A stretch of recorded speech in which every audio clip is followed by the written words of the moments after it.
Boa noite, queridos, a paz do Senhor. Amém. Estamos aqui na última quinta-feira de janeiro. Vocês não sabem o quanto eu ansiei por esse dia. Glória a Deus. Foi bênção. Foram aproximadamente 144 horas de estudos durante todo o mês de janeiro. 9 mensagens, 2 ministração de aula, coisa que eu nunca tinha feito na minha vida, mas valeu. Chegamos dia 30. Durante todo esse mês de janeiro, na quinta-feira, nós falamos sobre uma mesma temática: atitudes para alcançar o propósito. E tirando a conferência Profetizando 2025, todas as quintas nós trouxemos aqui uma mensagem voltada para essa temática, porque início de ano, mais um ano todo pela frente, então são mais desafios, mais batalhas que nós vamos travar, mais projetos que nós vamos traçar, né? E nós precisamos de estratégia, sabedoria, discernimento. Precisamos aprender quem são as pessoas que estão chegando, quais as pessoas que vão sair, quais são as pessoas que vão me ajudar, quem são as pessoas que vão me atrapalhar. Então existem muitas lições que a gente precisa tirar, se a gente quer chegar e se a gente quer alcançar o propósito de Deus para a nossa vida. Você pensa assim também? Amém? Então na primeira quinta-feira nós falamos sobre José, e com José nós aprendemos aqui algumas lições, falando sobre novas dores, novas etapas, novas perspectivas, novas pessoas. Aprendemos com a vida de José que se você quer ter sucesso na chegada, você precisa ter Deus durante a sua jornada. Isso que é o importante. Na outra quinta-feira nós falamos sobre Moisés e aprendemos também lições importantes com Moisés. Aprendemos com Moisés que muitas vezes nós não vamos descobrir o nosso propósito num tempo de bonança, não. Porque Moisés, ele descobriu o propósito de Deus para a sua vida quando ele estava no deserto. Deserto é lugar de conflito, deserto é lugar de isolamento, deserto é lugar de provação, deserto é lugar de aprendizado. Ninguém gosta de passar pelo deserto, mas muitas vezes Deus nos leva para o deserto, para lá no deserto, Ele revelar o propósito que Ele tem para a nossa vida. Moisés nos ensinou isso. Nós aprendemos com Moisés que nós vamos precisar de coragem durante a nossa jornada e durante a nossa caminhada. Pode ser que algo não saia como você planejou, pode ser que algo aconteça fora daquilo que você imaginou, mas se você tiver coragem, você vai chegar lá em nome de Jesus. E outra coisa que a gente aprendeu com Moisés também, nós aprendemos que se você quer alcançar vitória, você precisa se submeter ao propósito de Deus na sua vida. Nós fazemos os planos, mas é de Deus que vem o propósito para a nossa vida. Moisés estava no palácio, ele nem imaginava aquilo que Deus já tinha designado para ele, que levantaria ele como o maior libertador do povo de Israel, tirando aquele povo da escravidão do Egito e conduzindo aquele povo pelo deserto para uma terra prometida. Moisés nos ensinou bastante. Nós aprendemos com Josué também bastante coisa. Josué foi um líder que guiou aquele povo para a conquista da terra. Se o propósito de Deus para José era que o povo entrasse no Egito, o propósito de Deus para Moisés era tirar o povo do Egito. E o propósito de Deus para Josué era fazer com que aquele povo que saiu do Egito conquistasse as terras que Deus já havia entregue em suas mãos. E Josué foi esse personagem, um personagem levantado por Deus para fazer com que o povo guerreasse e entrasse na terra que Deus tinha separado para ele. Nós aprendemos com Josué que é importante, se você quer liderar, você precisa aprender a servir antes de liderar. Nós aprendemos com Josué que nós precisamos estar preparados para novos sacrifícios na sua caminhada. Pô, mas eu já sacrifiquei tanto até aqui, pastor, mas eu já sacrifiquei isso, já sacrifiquei aquilo, já abri mão disso, já abri mão daquilo. Mas se você quer ter sucesso na sua jornada, se você quer alcançar o seu propósito, você precisa estar preparado para novos sacrifícios. aprender a discernir quem são os aliados e quem são os inimigos. Nós aprendemos isso com Josué. Josué teve um encontro com o anjo do Senhor e ele não sabia, você é um dos nossos ou é contra nós? Josué teve um encontro com os gibeonitas e foi enganado pelos gibeonitas. Então, na nossa vida, na nossa jornada, em direção ao propósito de Deus para a gente precisa aprender a discernir quem são os aliados e quem são os inimigos. Nós precisamos aprender com os nossos erros, ter alianças com pessoas que têm uma fé como a sua fé, e tem que se preparar com Deus no início e com Deus no final. Foi o que Josué nos ensinou, além de muitas outras coisas que a gente pode aprender de lição com a vida de Josué. Eu destaquei essas daqui. Josué, quando Deus motiva Josué no início da sua caminhada, é ser forte, ser corajoso. Você vai fazer esse povo entrar na terra que eu jurei aos seus pais, Abraão, Isaque e Jacó. Você, nenhuma outra pessoa vai poder subsistir diante de você. Era a promessa de Deus para Josué. No final da história de Josué, lá em Josué capítulo 24, a gente vai ver Josué falando: vocês podem escolher se vocês vão servir a Deus ou se vocês vão servir os deuses das nações. Porém, eu e a minha casa, nós serviremos ao Senhor. Josué estava com Deus no início, Josué estava com Deus no final da sua trajetória. E eu saí daqui quinta-feira passada já pensando: meu Deus, o que eu vou falar na última quinta-feira? Já me perguntando o que a gente poderia aprender mais sobre essa temática de atitudes para alcançar o propósito. E aí algo já despertou no meu coração, Anderson, e eu entendo que seja um direcionamento da parte de Deus. Eu não tinha nem saído da igreja ainda e me veio aquilo na mente. Tão importante quanto alcançar o propósito é você permanecer num propósito que Deus designou para a sua vida. Então eu quero falar isso nessa noite para você: atitudes para alcançar e permanecer no propósito. Eclesiastes capítulo 7, versículo 8 vai dizer que melhor é o fim das coisas do que o início delas. Qualquer um pode começar qualquer coisa, não é verdade? Qualquer um pode começar qualquer coisa. Amanhã você pode começar uma dieta, só Deus sabe, mas é melhor o fim das coisas do que o início delas. Amanhã, segunda-feira, você pode fazer a matrícula na faculdade Vitória em Cristo, mas é melhor o final das coisas do que o início delas. É o que a palavra de Deus nos ensina. Então eu quero falar junto com você nessa noite atitudes para alcançar e permanecer no propósito que Deus tem estabelecido para a sua vida. Você vem comigo nessa noite? Amém? Abra a sua Bíblia lá em Josué capítulo 24. Nós vamos ler alguns versículos, o finalzinho desse capítulo 24, e depois nós vamos ler Juízes.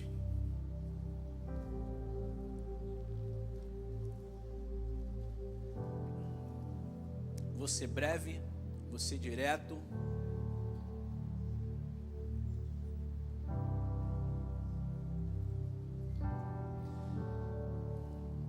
Já falei com o Alexander, que é um rapaz agora que está, me ajudando. Ele e a Daphne são os meus empresários. Estão me ajudando a organizar isso, fazer corte de mensagem. Já falei para ele: depois eu quero que você baixe essas mensagens, jogue lá no canal do YouTube, e aí para ficar mais fácil do pessoal achar. Você encontrou Josué capítulo 24? Nós vamos ler do verso 29 até o verso 31.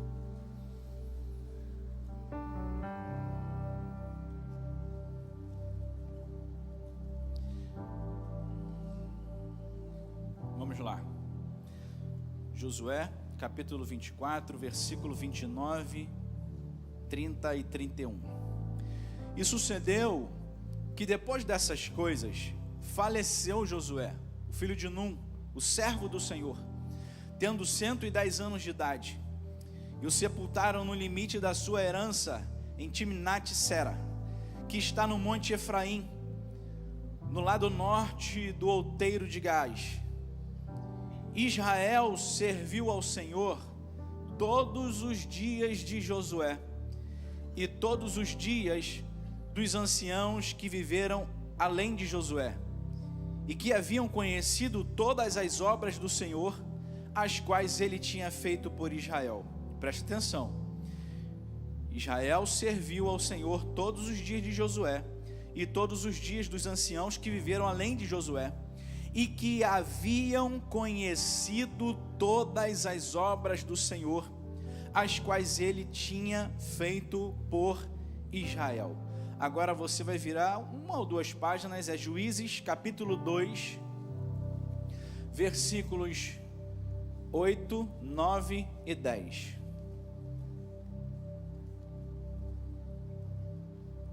Achou aí fácil? Diz assim: e Josué, filho de Num, o servo do Senhor, a mesma pessoa, faleceu tendo 110 anos de idade, e o sepultaram no termo da sua herança, em Timnat-Heres, no monte Efraim, no lado norte da colina de Gás. E também, preste atenção, e também toda aquela geração foi reunida aos seus pais. E eis que se levantou outra geração depois deles, que não conhecia o Senhor, tampouco as obras que ele havia feito por Israel. Só até aqui. Você viu a diferença de um texto para o outro? Você viu a diferença? Percebeu que enquanto Josué estava vivo, enquanto todos aqueles anciãos do período de Josué estavam vivos, aqueles homens de Israel, eles serviam ao Senhor, porque eles conheciam todos os feitos do Senhor. Mas depois que essa geração passou, se levantou uma nova geração depois dele, que não conhecia o Senhor, tampouco as obras que ele havia feito por Israel.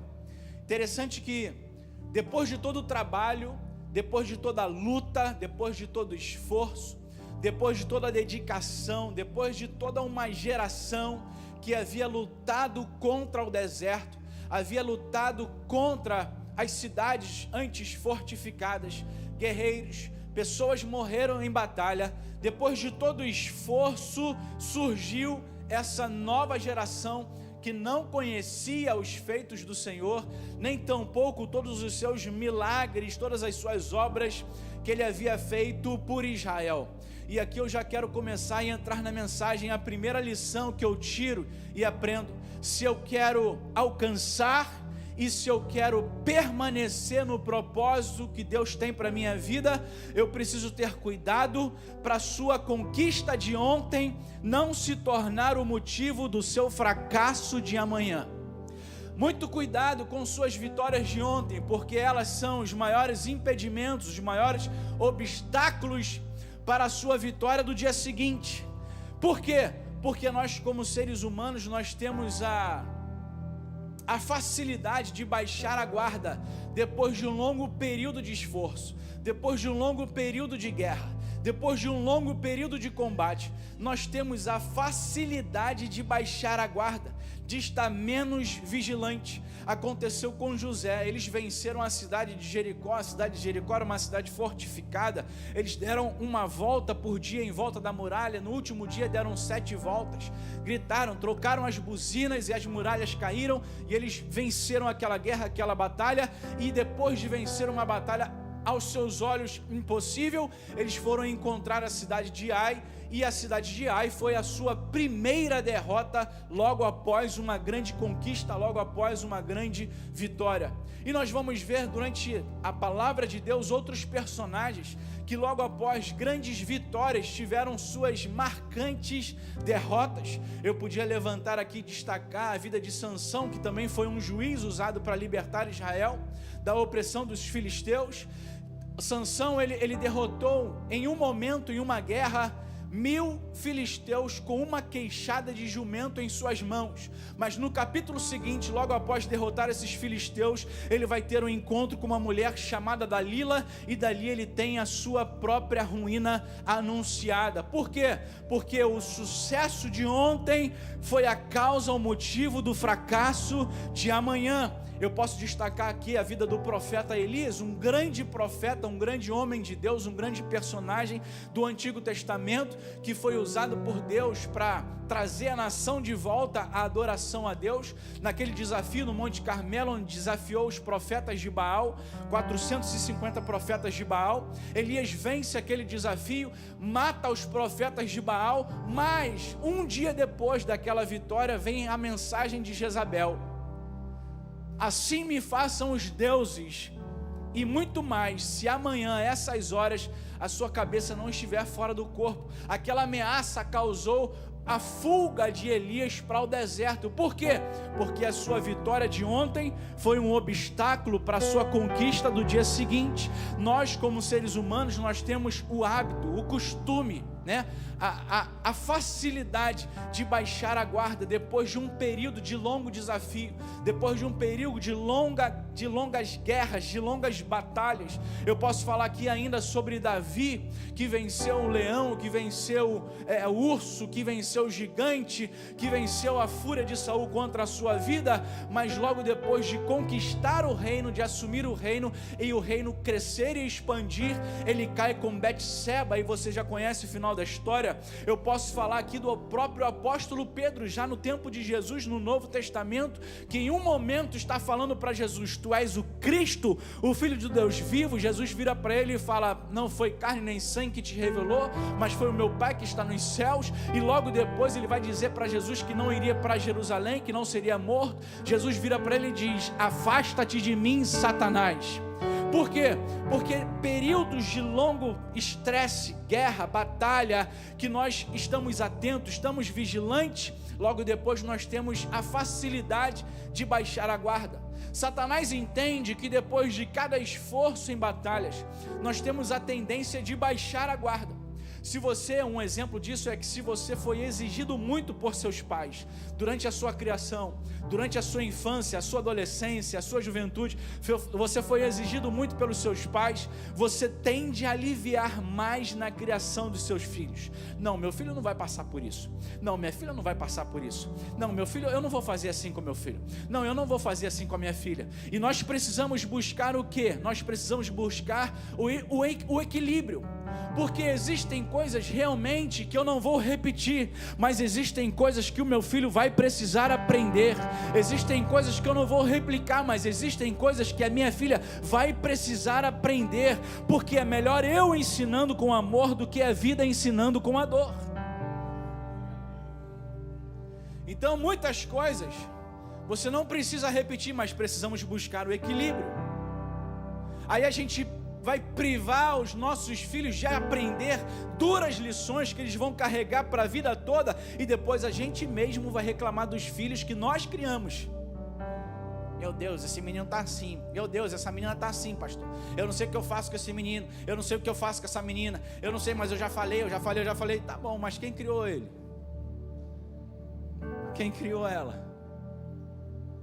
Então a gente precisa aprender a não baixar a guarda nos momentos de bonança, nos momentos de paz. A primeira lição que eu aprendo com esse povo é: cuidado para a sua conquista de ontem não se tornar o motivo do seu fracasso de amanhã. Esteja atento, esteja alerta, não baixe a guarda, não diminua o nível, não perca o ritmo.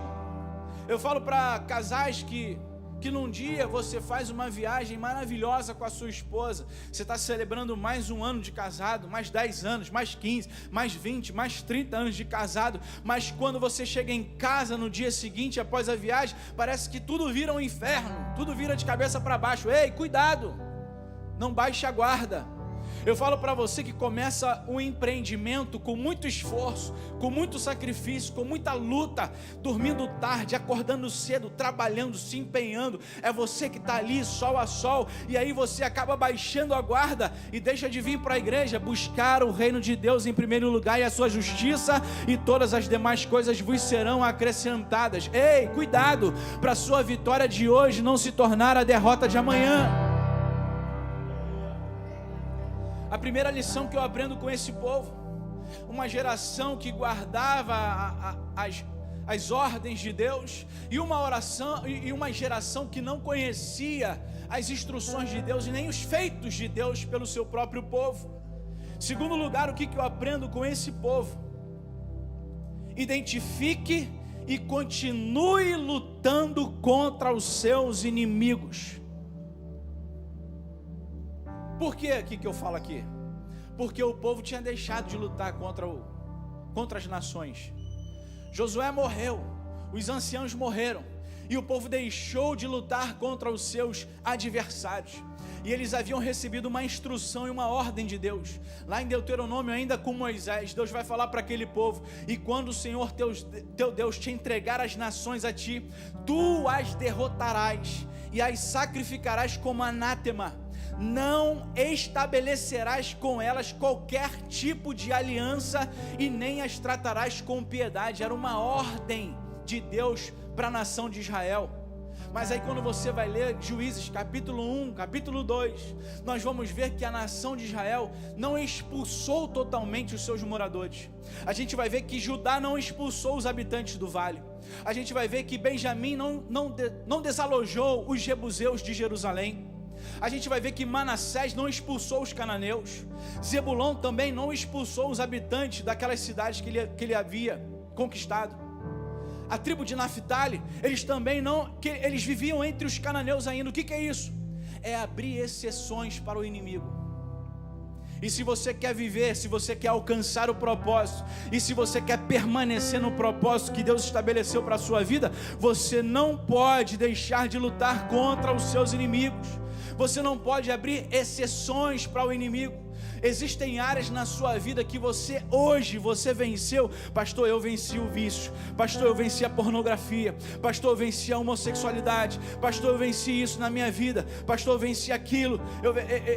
Eu era um mau caráter, pastor, e eu fui tratando isso e eu venci essas áreas na minha vida. Ei, identifique e continue lutando contra esses inimigos. Por quê, pastor? Porque toda exceção que você faz hoje para o seu inimigo é uma porta que você abriu para a sua derrota de amanhã. Foi isso que a nação de Israel fez. É isso que eles nos ensinam. Abriram exceções para que os habitantes de Canaã e daquelas cidades habitassem entre eles, habitassem no meio. O que é isso? O que eu posso aplicar isso para a minha vida? São exceções que eu abro. Não, eu venci isso aqui no passado, então eu consigo me aproximar sem ser dominado por ele novamente.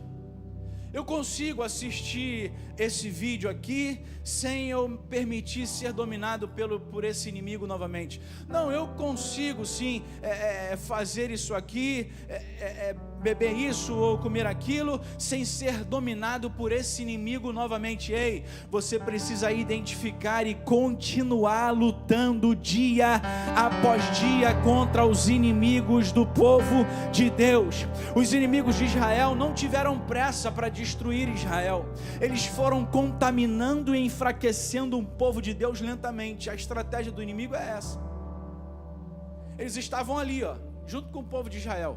Não, a gente habita junto, a gente pode viver junto, em paz.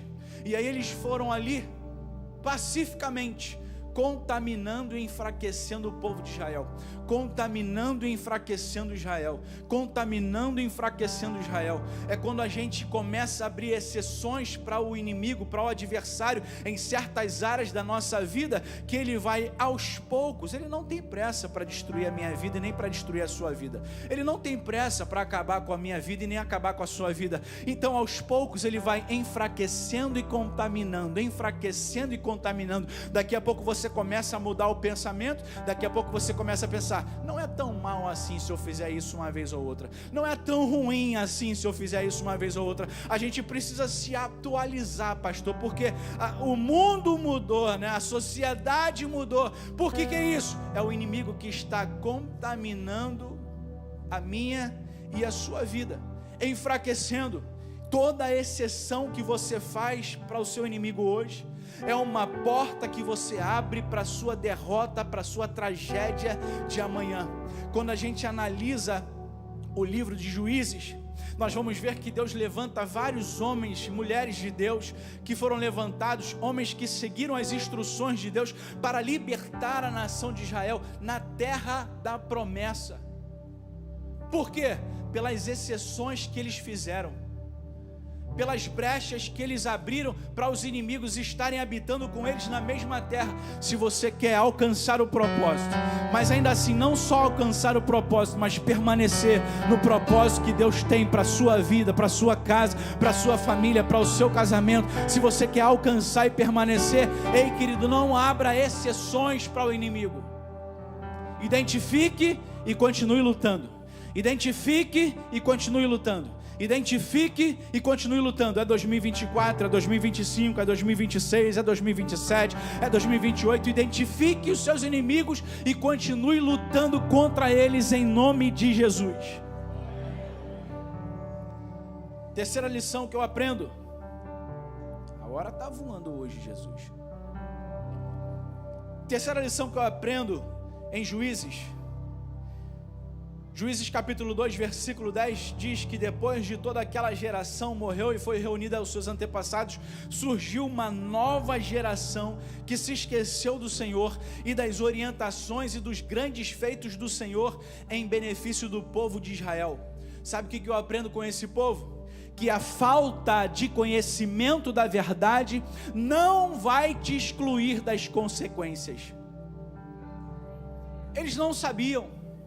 Eles não conheciam os feitos do Senhor, eles não sabiam das regras estabelecidas, mas a falta de conhecimento da verdade não te exclui das consequências. Existem leis que regem o nosso mundo, você conhecendo ou não, acreditando ou não, elas regem o nosso mundo. Existe a lei da gravidade. Se eu me jogar daqui de cima até ali embaixo, eu posso me machucar, ou de um lugar mais alto eu posso me machucar, e você conhecendo ou não, acreditando ou não, existe. Assim, aquele povo que não conhecia, que se esqueceu do Senhor e das orientações de Deus, os grandes feitos do Senhor, a falta de conhecimento da verdade não te exclui das consequências, e foi o que aconteceu com esse povo. Sabe o que o livro do profeta Esaias vai declarar? Osés capítulo 4, versículo 6, o meu povo foi destruído porque lhe faltou conhecimento. Olha o que Deus está falando. Deus está dizendo que não foi uma nação pagã, não foi um povo desconhecido, não, foi o meu povo, a nação de Israel. O meu povo foi destruído porque lhe faltou conhecimento. Deus não estava falando de notícias, Deus não estava falando de documentários da televisão, Deus não estava falando dos assuntos que estão acontecendo no Instagram, não. Deus estava falando da sua lei, da sua palavra. O meu povo foi destruído porque lhe faltou conhecimento. A gente está se enchendo muito de informação, muito de conteúdo desnecessário, estamos deixando de buscar o conhecimento da palavra de Deus que guarda e que protege a nossa vida. Osés capítulo 6, versículo 3, ele vai dizer: conheçamos e prossigamos em conhecer ao Senhor. O que é isso? Cada vez que eu conheço uma parte de Deus, existe uma outra parte disponível para que eu possa conhecer. Conheçamos e prossigamos em conhecer ao Senhor. Sempre vai existir algo da parte de Deus que eu posso aprender. Sempre vai existir uma área, uma faceta, um aspecto de Deus que eu posso aprender com Deus. Conheçamos e prossigamos em conhecer ao Senhor. Por quê? Porque a falta de conhecimento da verdade não vai te excluir das consequências. Eu sei que é ruim de dar glória a Deus, mas é um conhecimento contínuo, é a fidelidade de Deus, é um chamado ao arrependimento, a viver segundo a palavra de Deus. Você quer ver alguns exemplos aqui na Bíblia? Eu posso te falar de Uzá. Davi estava trazendo de volta a arca para Jerusalém, e ao trazer a arca de volta para Jerusalém, Davi faz carro novo, faz um carro novo, coloca uns bois ali para carregar a arca do Senhor, coloca a arca do Senhor em cima do carro que ele fez, e em determinado momento Uzá vai estender a mão para segurar a arca do Senhor. Mesmo a falta de conhecimento de Uzá, sem saber que não poderia encostar na arca, mesmo sem saber, ele foi fulminado e morreu na mesma hora. Por quê? Porque a falta de conhecimento não vai te excluir das consequências. A falta de conhecimento desse povo aqui, do tempo dos juízes, não excluiu eles de viverem as consequências por não conhecer a lei de Deus e a palavra de Deus. E isso da mesma forma é na minha e na sua vida. A falta de conhecimento do propósito de Deus para a minha vida, para a sua vida, não vai te excluir das consequências, meu amigo e minha amiga. Se você entrou aqui nessa noite pensando que vai ser poupado, porque eu não sabia, porque eu nunca ouvi, porque eu não conhecia, porque eu não li a Bíblia, porque ninguém me falou. Deixa eu falar uma coisa para você como profeta de Deus nesse lugar aqui: a falta de conhecimento da verdade não vai te excluir das consequências.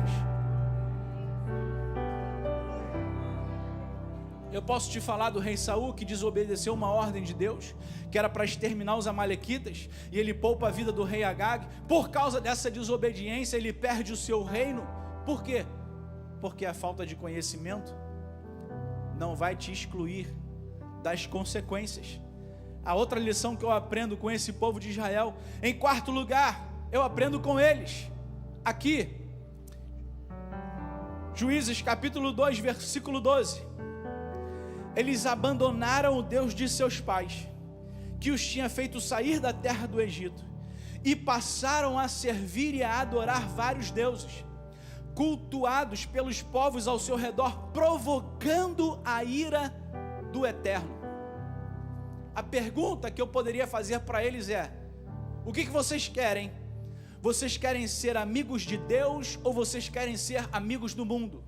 Vocês querem ser amigos de Deus ou vocês querem ser simpatizantes das nações que estão habitando no meio de vocês? Porque era isso que eles estavam fazendo. Eles passaram a servir e a adorar vários deuses, os deuses das nações que eles permitiram habitar no meio deles. E não há possibilidade de fazer aliança com Deus, se tornar amigo do mundo e amigo de Deus. Não, Tiago vai dizer isso em Tiago capítulo 4, versículo 4. Vocês não sabem que a amizade do mundo é inimizade contra Deus? Portanto, quem quiser ser amigo do mundo, constitui-se inimigo de Deus. Se você escolhe fazer amizade com o mundo, o sistema mundano, automaticamente você está se constituindo inimigo de Deus. Não há um meio caminho, não há um meio termo. Não é uma terceira via, uma terceira opção, não. A Bíblia, a palavra de Deus, não me dá uma terceira opção. Ele diz: se você faz amizade com o mundo, então se você escolheu amizade com o mundo, você se constitui inimigo de Deus. A quarta lição que eu aprendo com esse povo é: jamais abandone ao Senhor. Jamais abandone ao Senhor. Por que eram as consequências? Eles serviram outros deuses. O Senhor entregou o seu próprio povo nas mãos dos seus inimigos. Eles viveram em grande aflição, em grande angústia.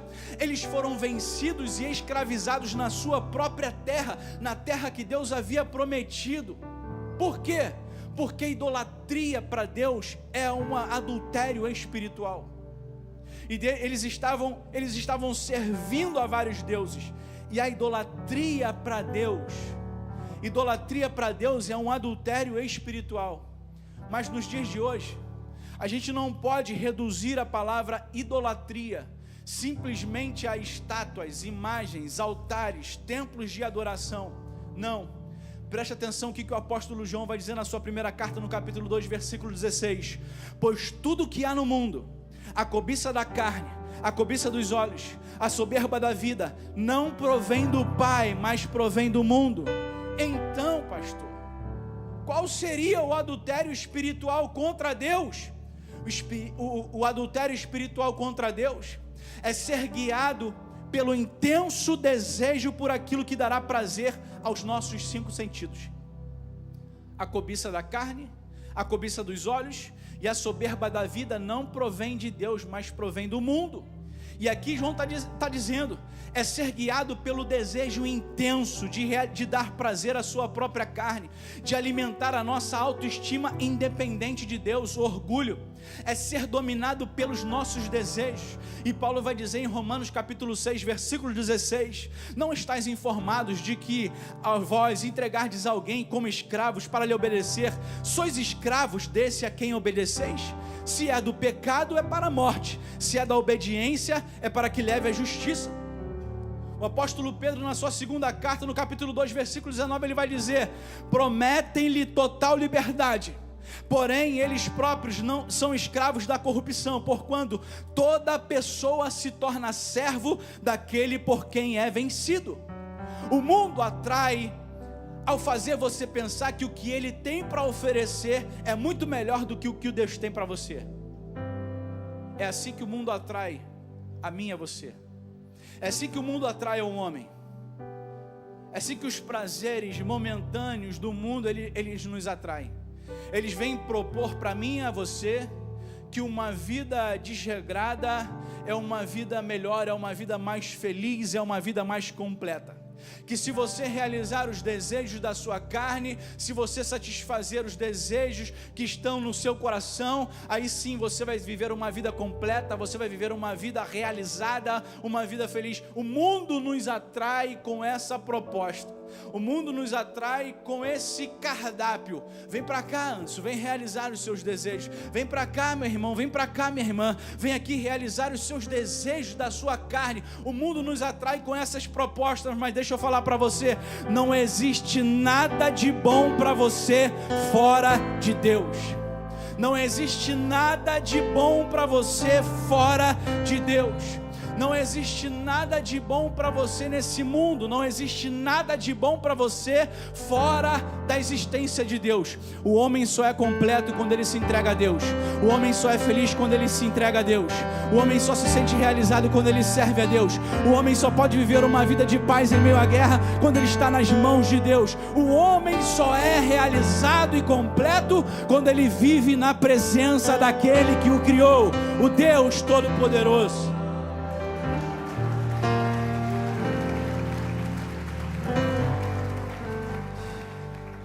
Tiago vai dizer isso, capítulo 1, versículos 16 e 17. Meus irmãos, não se deixem enganar. Toda boa dádiva e todo dom perfeito vem do alto, descendo do Pai das luzes, em quem não há mudança e nem sombra de variação. Toda boa dádiva, todo dom perfeito não vem do mundo. O mundo não pode oferecer isso para mim. O mundo não tem para oferecer isso para você. Toda boa dádiva, todo dom perfeito vem do alto, descendo do Pai das luzes, em quem não há mudança e nem sombra de variação. Nada, não existe nada de bom para você fora de Deus. Jamais abandone ao Senhor. Foi o que eles fizeram. Abandonaram a Deus, se esqueceram de Deus, se voltaram contra Deus, foram adorar outros deuses, foram servir a outros deuses, foram se curvar a outros deuses, esqueceram do Deus que arrancou eles do Egito, que fez eles vencerem no deserto, que deu aquela terra para cada um deles, para cada um daquela tribo, mas a proximidade com o inimigo, o relacionamento próximo com os seus inimigos foi contaminando e foi enfraquecendo um povo que antes era conhecido como o povo de Deus, um povo que era temido pelas nações da terra. Jamais abandone ao Senhor. É uma lição que eu aprendo com esse povo aqui, porque eles fizeram isso. Quinto e último lugar, e a gente finaliza. Primeiro, cuidado para a sua conquista de ontem não se tornar o motivo do seu fracasso de amanhã. Segundo, identifique e continue lutando contra seus inimigos. Terceiro, a falta de conhecimento da verdade não vai te excluir das consequências. Quarto, jamais abandone a Deus. Quinto e último lugar, se permita ser guiado por Deus. Permita Deus guiar a sua vida. Permita Deus estar no controle da sua vida. Lá em Juízes, no capítulo 3, no versículo 10, vai dizer que o Espírito do Senhor veio sobre ele, sobre Otoniel, para guiá-lo de modo que pôde liderar os filhos de Israel e saiu para a guerra. Deus estava levantando um libertador para libertar o seu povo, que estavam sendo oprimidos na terra da promessa. E foi assim durante todo o livro de Juízes. Você vai ler depois, se você for estudar em casa, você vai ver que foi assim durante todo o livro de Juízes. Deus levantava um libertador para livrar o seu povo da opressão dos inimigos. E aí o povo vivia, enquanto aquele libertador estava vivo, o povo estava vivo, o povo estava servindo a Deus. Quando aquele libertador morria, o povo voltava a fazer o que era mal aos olhos do Senhor. Era o ciclo do pecado. Deus voltava a permitir que as nações oprimissem o seu povo. Deus levantava mais um libertador, libertava a sua nação. Eles viviam em paz. Quando aquela pessoa morria, o povo voltava a cair novamente. O que é isso? Todas as vezes que eu me disponho, que eu me coloco nas mãos do Senhor, que eu permito ser guiado por Deus, Deus vai me usar para conduzir a minha vida, a minha casa, a minha família para um tempo de paz, a não só alcançar o propósito que Deus tem para você, mas alcançar e permanecer naquilo que Ele já estabeleceu para você, alcançar e permanecer naquilo que Ele tem para a sua vida, alcançar e permanecer naquilo que Ele tem para a sua casa, alcançar e permanecer o que Ele tem para o seu casamento, alcançar e permanecer para essa nova vida. Se você precisa deixar relacionamentos que te aprisionam e que te afastam da presença de Deus, alcançar e permanecer um novo tempo de Deus para a sua vida, a sua casa, a partir de você, Deus pode levantar um novo tempo na sua geração, na sua descendência, mas permita ser guiado por Deus. O versículo 11 diz que a terra descansou e experimentou paz. Assim como o propósito de Deus para o seu povo, para a nação de Israel, era que eles conquistassem e permanecessem na terra que Deus preparou para eles, assim também é o propósito que Deus tem para a minha vida e para a sua vida, para todo homem. Que propósito é esse? Que você possa viver em paz no lugar que Ele tem reservado para mim e para você. Você pode se colocar de pé no nome de Jesus.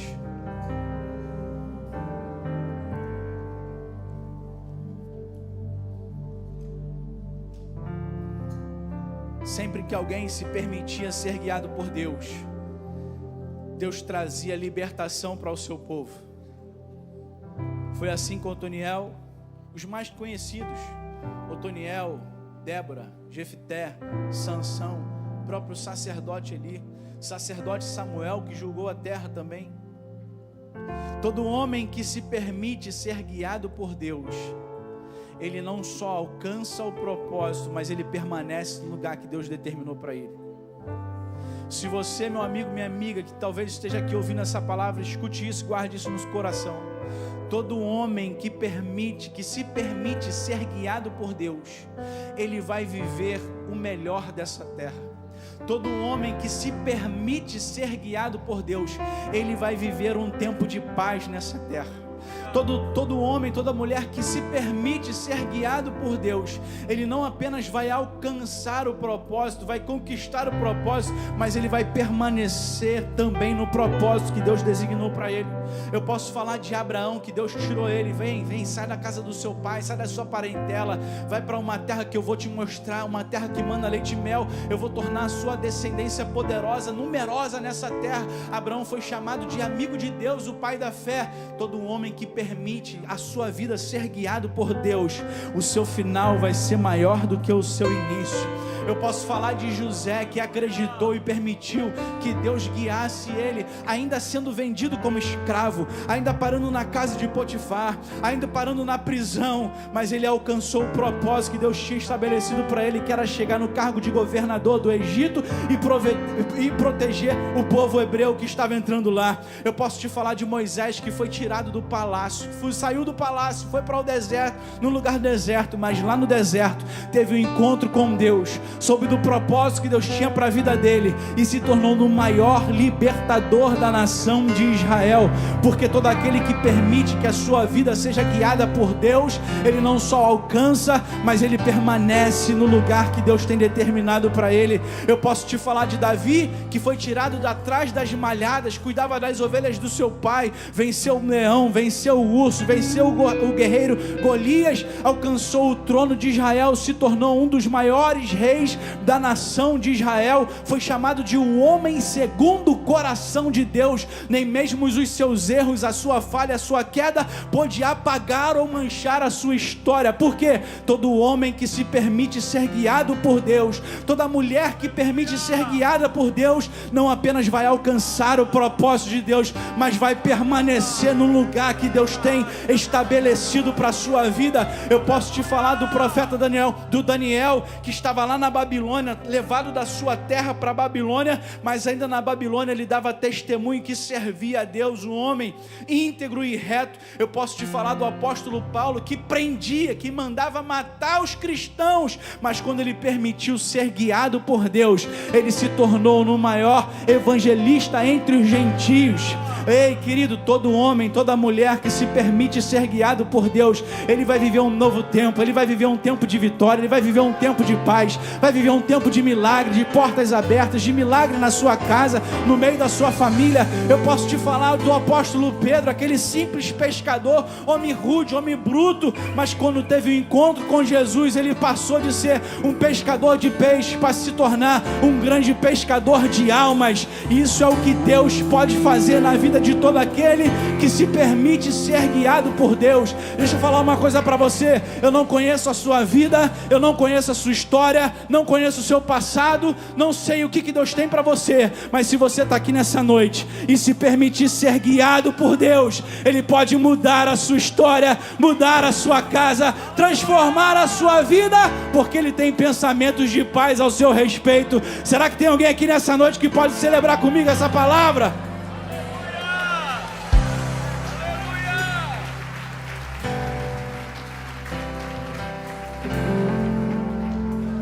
Deixa eu orar junto com você.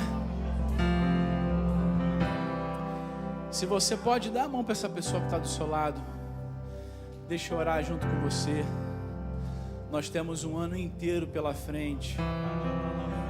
Você tem sonhos, você tem projetos. Existem áreas da sua vida que você precisa lutar, que você precisa melhorar. Existem áreas que você quer crescer, existem coisas que você quer vencer e que você vai precisar da ajuda de Deus. Você vai precisar de algumas lições preciosíssimas desses homens que Deus levantou para guiar a sua nação. Senhor, nós somos o teu povo, nós somos a tua igreja, nós ouvimos a tua palavra. Entendemos que mais importante ou tão importante quanto alcançar o propósito é permanecer no propósito que o Senhor tem estabelecido para a nossa vida. Sabemos e entendemos que o adversário, nosso inimigo, ele não se cansa, ele não deixa de lutar contra a nossa vida. Por isso, ó Deus, que o Senhor possa nos guardar, continue nos guardando, continue abrindo os nossos olhos espirituais, para que possamos estar atentos a cada cilada, a cada laço do maligno.